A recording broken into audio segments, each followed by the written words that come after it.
Hey guys, what's going on? Josh here from Polymathics, the YouTube channel that helps you become a modern day Renaissance man. In this video, I want to quickly explain some of the differences in point of view writing. As many of you know, I speak on a lot of topics dealing with reaching your full potential and things like that. One of the main topics I talk about is writing. Fiction writing in particular. I believe that stories are what help our society grow more so in some ways than even technology and politics. So maybe one day I'll do a video on that. But there are multiple points of view that you can use in a story, and the question is, which one is best for you? So in this video, really quick, I just want to give you guys some ideas of what are the different points of views and when is it best to be used. First, we'll talk about first person point of view, which in my personal opinion, in my writing style, I think is sort of the hardest. And the way you can easily identify first person point of view is, this is when everything is told from the one character's point of view, and they're using pronouns like I, me. I went to the store, I picked up some baskets, I saw my friend so and so, I.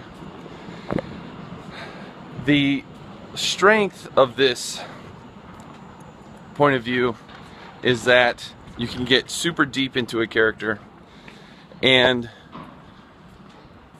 because you can't see the thoughts of other characters or the actions of other characters that don't happen around the first person, the character that has the point of view, it allows for both the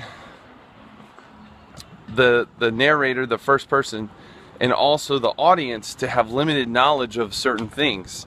So if your narrator assumes that someone is a bad guy and really they're trying to help them out, they're the false ally or something, like, they have no idea, and neither does the audience. And so this can help create surprise and mystery.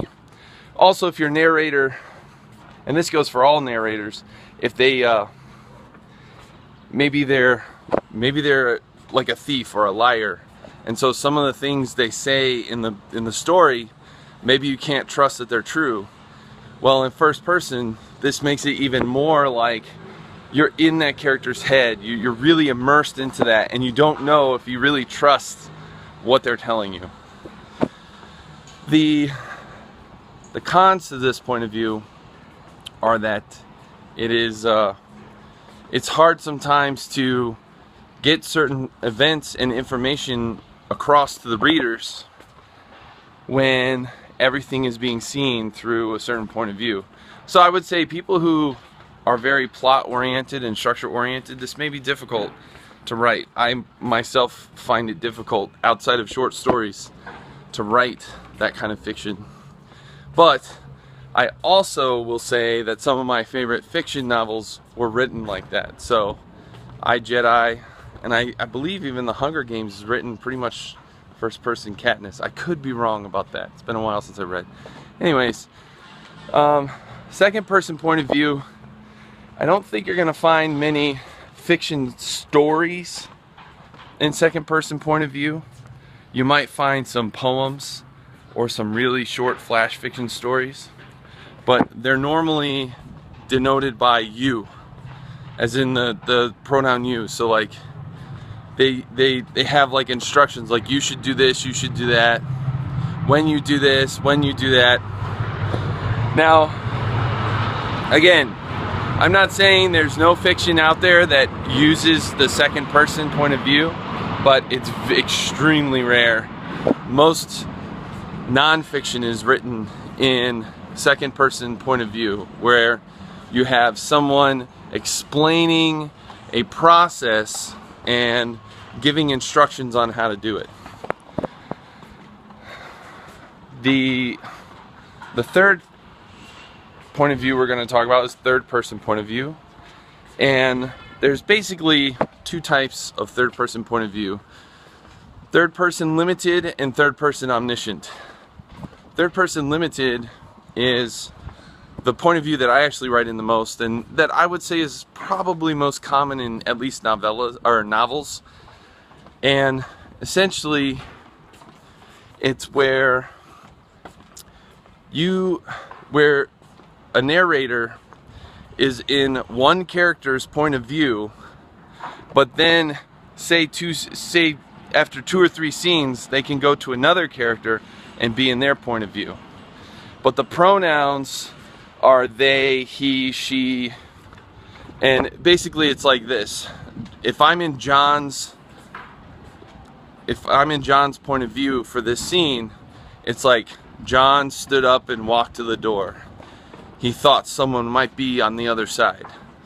So you're in John's point of view, you can hear his thoughts, and you can get his speculations and see through his eyes, but you still don't know what's going on in that scene. You don't know if there is somebody on the other side. That's why it's limited.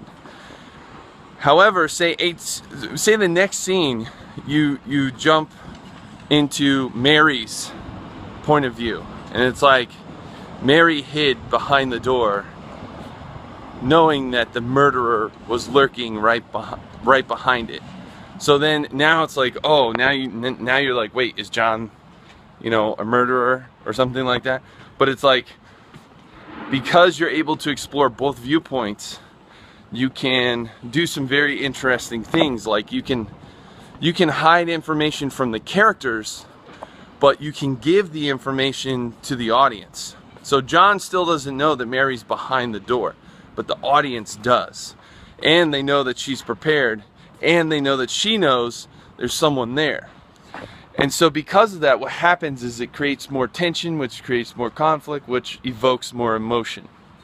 So that's one of the strengths of third person point of view, limited. However, one of the weaknesses is that because you can bounce around, some authors bounce around too much and lose their audience. And I'll make a note about that in a second. And also, you just can't get as deep into a character as you can when you're just solely focused on that one person. And so a note before we go on any further is basically, if you're writing third person limited, try to stick to as few points of view as you can. You want to be able to get into the main characters, especially like the protagonist, the main character. Maybe if there's a hero, you want the hero. But what you don't want to do, and of course even the villain, it's really good to get in the mindset of the villain, because then you can kind of see what makes them tick and create some empathy through the audience that way. But try not to bounce around too much, and try to have, I think about, I don't know, the majority of the story, say 75 to 80% of it, being told by one character's point of view. Normally it's either going to be the main character or the hero. The protagonist could be whatever. Now there's also third person omniscient, where it's the same thing, except it's basically, or it's not the same thing. You're using the same kind of pronouns, and you're speaking almost the same way, except this time the narrator is basically like God. The narrator is talking from third person, but they can see everybody's thoughts. So they can say, John walked up to the door, not sure if anyone was behind there, while Mary sat on the other side, knowing that the murderous John was just a crack away, or something like that, right? So in that very simple change of discussion, now it's like the narrator is God, a godlike being that knows everybody's thoughts, knows everything that happens, and explains it. Another example of that Sometimes the thing that you can do with a narrator who's talking from third person omniscient is they can be wrong. They can, like, the narrator can have the wrong facts, and then you have to ask yourself, like, do you trust them? Kind of the same as I said before, but this time, like, sometimes the inconsistencies that they say can make for an interesting read if the reader can piece together those things and kind of see between the lines in the subtext. So ultimately, those are the main points of views that you're going to see in most fiction that range from short stories to novels. And so hopefully this has been helpful. This is giving you a good idea of, like, you know, the different points of view. And if it has, please give me a like. Go ahead and share or subscribe. Share if you feel this will help with someone else that's on their writing journey. Subscribe if you'd like to see more content like this.